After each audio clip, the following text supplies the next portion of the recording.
fulfills it. It's not just my decision. I make the final decision, but we got a full coaching staff. We all got to make sure that we do what's best for us, so not just for the team or at the moment right there. You sort of treat those guys as even and split up reps as evenly as possible. Is that sort of the approach to start? It might be 51-49.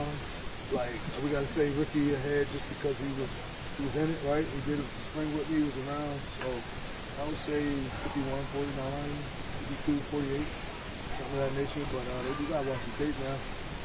As the quarterbacks battle it out, what are the most important characteristics that you're looking for both on and off the field in that? Leadership, doing everything right? How you do anything is how you do everything. Are they living dark when they're not around us, right? Do they embody it? Is that their way of life? Are they teaching the young guys the same thing? And when I look at them, and as soon as I ask anybody, who do you think is who's a leader on the football team? Everybody just naturally says them. Right, so for me, it's just for everybody. That's what I look at. I'm looking for when it comes to a quarterback. Right, it's just the leader. When you look at last year's competition for yourself, you look back at this is where I need to how do you feel you need to improve on it? I think everybody's improved. I got to work on me. Right? I think I need to work on just being a better leader, being better when it comes to the situation. Being better all week, right? Just being able to lock in and help everybody on the team, every coach on the team, athletic trainer. I just got to be able to help everybody. So that way we can get everybody's best at all times. I feel like sometimes I was just not. I put certain things before other things, and I think everybody's important, right? Because when you don't think they're important, it's not about what you say, it's how you make them feel. So I just want to make sure that I make everybody feel comfortable to be coached. You can't just coach hard without making sure they're comfortable, and that's all about relationships, right? I got to keep building relationships with everybody in the team, and for me, that's more about the staff, not necessarily the players. I'm with the players all the time, and make sure I do that with the staff, so then they'll do a better job for the kids, and it's a triple down. Going off that, you mentioned a couple weeks ago that you wanted to be a better listener. I heard you say that at ACC Media Day. How do you think that being a better listener could maybe help you build your relationship with your staff and maybe even win a couple extra games? You just know who people are, right? You understand a little bit more. You gotta listen. I mean, that's why me and my wife are still together because I listen. That was right. I don't do more listening than talking, right? So I have to be sure that I just being a better listener, you learn more, and then you can make better decisions, right? And you'll be able to make those decisions during chaotic situations because I understand I already kind of know what you're thinking, what you're about, because everyone has a voice, right? Your voice might not be the one used for that particular situation at the time, but everyone has a voice. Speak what you have because you can learn from everybody in the staff. So I ask a lot of stuff from them all. That's up to me to be able to take, use, and apply that information, right? So it just helps you become a better decision maker, and they feel more comfortable coming to you.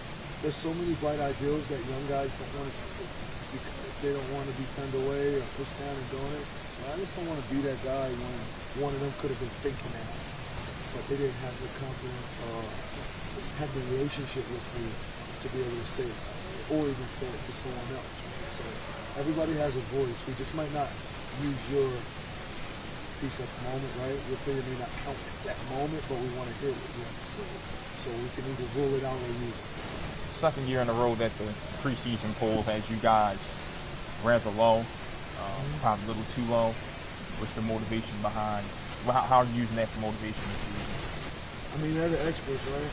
So I'm just gonna be able to just like focus on us, right? I'm just living daily, not really worrying about that. I've been fighting that my entire life. I became the head coach at Syracuse, right? So for me, that's just second nature. That's what I expect. But I used to say only God can judge me, but that's not true while I'm on earth. Only his judgment may count, right? But while I'm doing this, they got a job to do, right? And they're just trying to go off of what they have, right? And what they feel. They're getting information and they're making decisions off of the information they get, right? So it's just a piece of it, right? It's a little bit different. That's what they picked us at. So just gonna work, right, to see what happens, right? Either they're gonna be right or wrong. That's the good thing about this thing in life. There is no like, well, it's a 50%, 70% chance. Either they right or they wrong. So it's one or the other, right? So we're just gonna work and focus on us. I saw the burning of the shoes yesterday. What does that symbolize? The past, like it symbolized. First off, that was a tradition that was done here. Started from Coach Mack and his guys being able to come in. And when I heard about it, I just thought it was so cool. We got it a little bit different than theirs was. They did it at the end of the year before the bowl.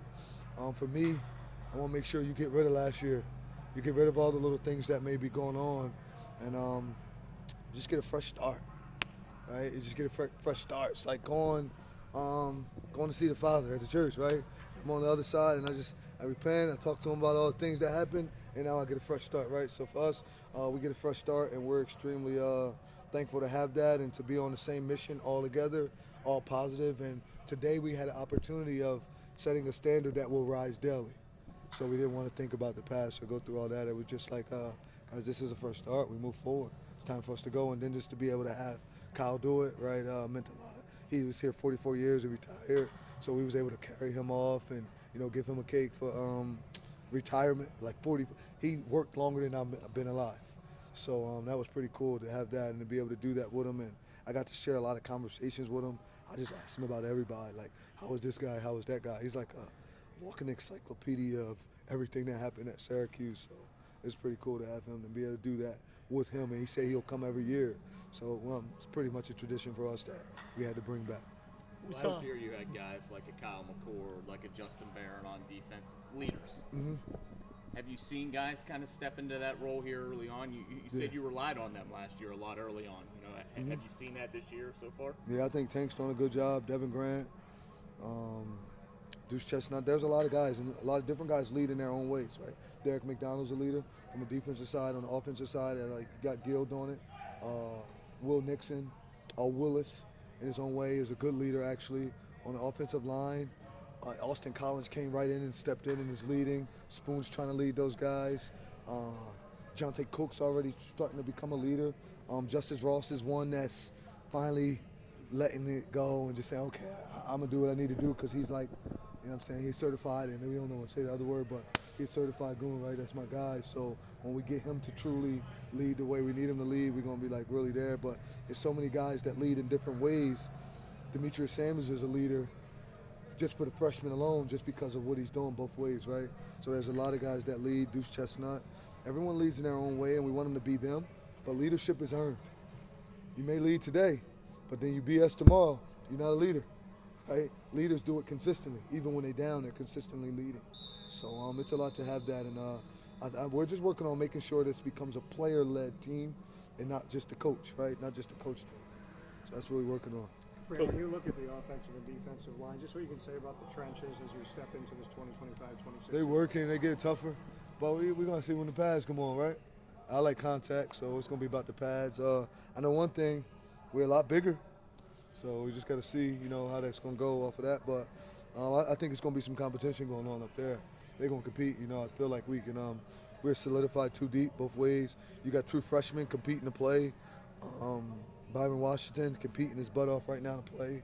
Hoping that works with him. Matt Hahn, who's competing his butt off to get an opportunity to play. Those guys are intelligent, young freshmen, big enough, and they got the mentality to go do it. So we're hoping that this mental capacity, the academics, and everything that goes with it, right here, freshmen play, the academics, the money, the girls, just all of that could keep them focused. So if those two be able to do that, then they'll be good. We saw Delorier in a green jersey. What's he sort of working through? Repeat that? Antoine Delorier was in a green jersey today, non-contact. He'll be back in a couple days. We just wanted to slow him down for the things that he had with his hammy and all. But he'll be back. He's doing a good job. He was the guy that was running with the first and second group throughout the whole time. So, he's a good football player. He'll be back. It was just. Who else are you looking at center besides Collins? Josh Miller. Josh Miller's already stepped up and done a good job, right? He's already done a really good job at that. Matt Hahn. Matt Hahn's he can do everything. Right, so Matt's a guy that could do it. Khalil Stewart. We got a couple guys, but we got to go play next week. Josh Miller and Austin Collins. Right, then you got the other guys that you want to be able to throw in. Right, we've been doing a lot with it.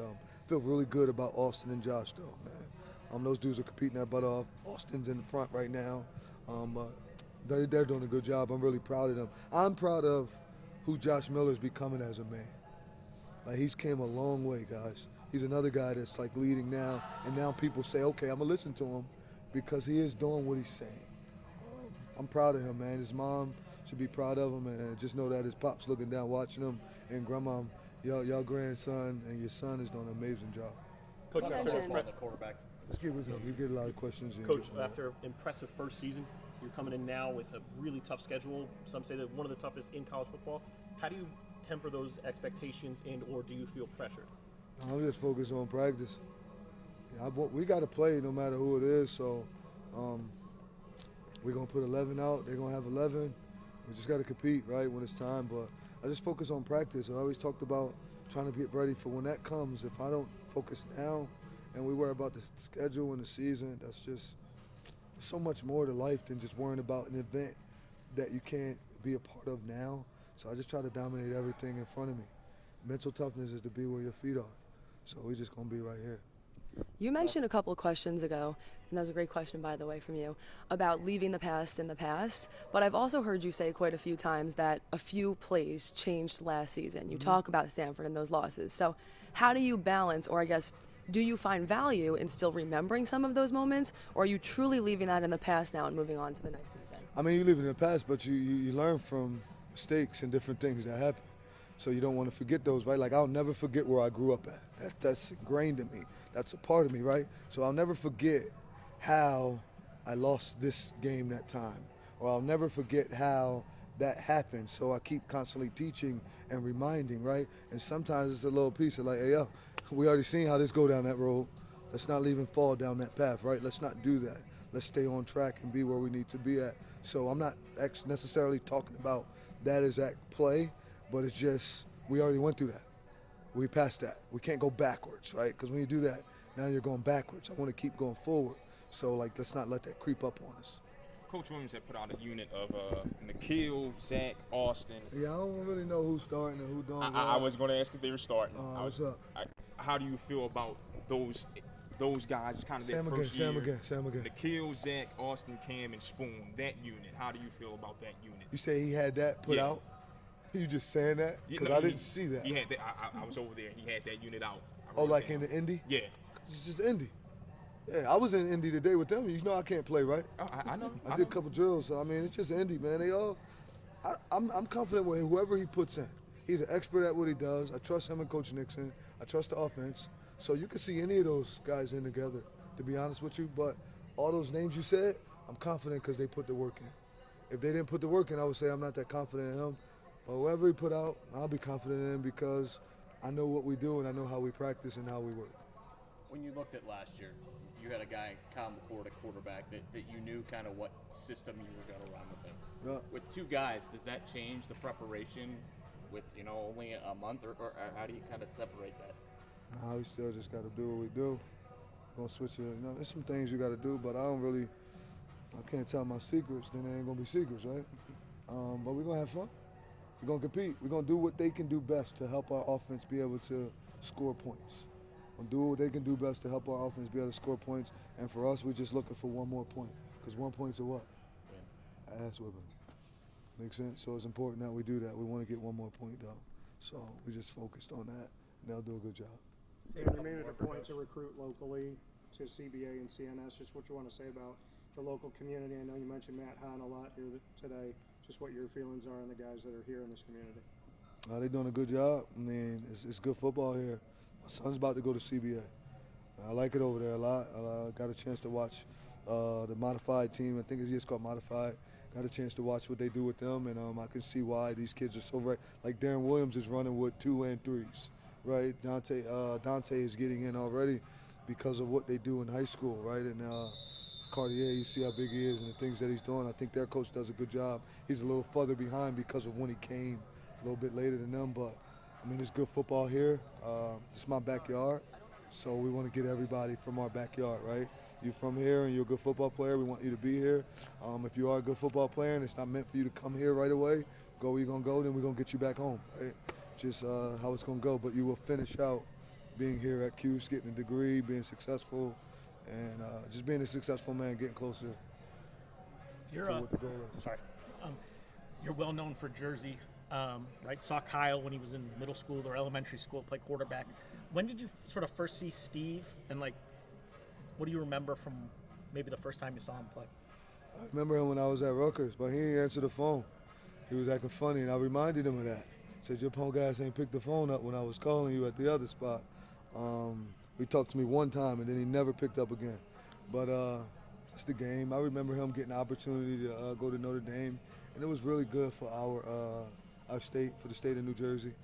Him having the opportunity of going to do that, go to a prestigious school, being able to do it. So that was a good deal, right? I remember the governor even tweeted something about it when he ended up going there. So that was a good deal for the state, and it was good for him and his family. I just always thought he was a good kid. He led that team over there at Bergen, and they did a good job. Their head football coach is a friend of mine, and he's also our quarterback coach's brother. But he's a good friend of mine, and his staff too. I like those guys. I like what they do. So just knowing where he came from a ball. But it was about 11th grade as I first got the opportunity to know who he was. I think in the spring you guys are working through some eligibility stuff with Jackson Kennedy. How did that turn out? Like, what was the ruling going there? He's already in the work world. He was able to get a degree. It didn't work out the way we wanted it to work out, but we set him up with some right people and different kids' fathers on our team. I think Ike's father got with him, and we set him up. So it's Syracuse 60 went to play right away. So that was able to help with Jackson and set him up. Man, he's a great kid. Wish him the best. Hope he could come coach with me one day, right? He's really intelligent, high-level, smart guy. So really happy about him and thankful for him that we got a chance to have him for that 1 year. And now I'm happy that he was able to get the degree from Syracuse and already be out in the world flourishing. You asked one for Coach? Fran, looking at the running back room, Quinn was such a big part of, your offense the whole last year. How have you seen kind of Wilson Willis and Will Nixon and other, players in the running back room kind of step into that void that LeQuint left? I mean, it's hard to really be LeQuint, right? LeQuint was on GOAT all the time, but I think they do a great job at being who they are. But everybody got to be able to do some of the things that he was able to do. LeQuint could run hard, he could catch, he could stay in and block on third down, and those guys are picking it up. That's a part of being able to play for Coach Nixon and Coach Red, right? I think they do a good job with the running back, so they'll have those guys ready. But in reference to us replacing LeQuint, I just want these guys to be the best version of them to be able to help this team, right? Everybody say, hey, can he replace Kyle? Nope, he can't. We can't replace Kyle. We can't do what Kyle was doing, but we can get these guys to be the best version of themselves, and then that'll help us, right? Everybody got to focus on them and focus here, because I took my phones. I had some black foams last night. They meant a lot to me. I had them a long time, and I just threw it away and burnt it. So last year, guys, I can't do anything about it. So it's over. It's in the past, and I'm just going to focus on maximizing Fran, so that way Fran has the ability to equip and inspire every coach and every player on our staff for them to be able to be the best version of themselves, because we got some great people. Last question coming up. You mentioned that for the strength of schedule, you don't focus too much on what people are saying in the outside world. But I want to know, what is your motivation then? Is it the first game or something else that you're using to motivate your players during camp? I live for the man above, to be honest. When I just try to think about my motivation, I don't want to let the players down. But I'm a faith-driven, God-fearing man, to be honest. So I got to make sure I maximize myself and get closer to him, and just bring my motivation is to get people closer to him. And when you watch me, you can see, damn, I see he focused on his faith. He locked in on where he is. I never, ever, ever going to forget where I come from. I'm never going to forget my family and all, but I'm doing everything I can to glorify the man above. And I think if I'm pleasing him the right way, naturally humans should be able to follow. Thank you, Coach. Appreciate y'all. Thank you, Fran.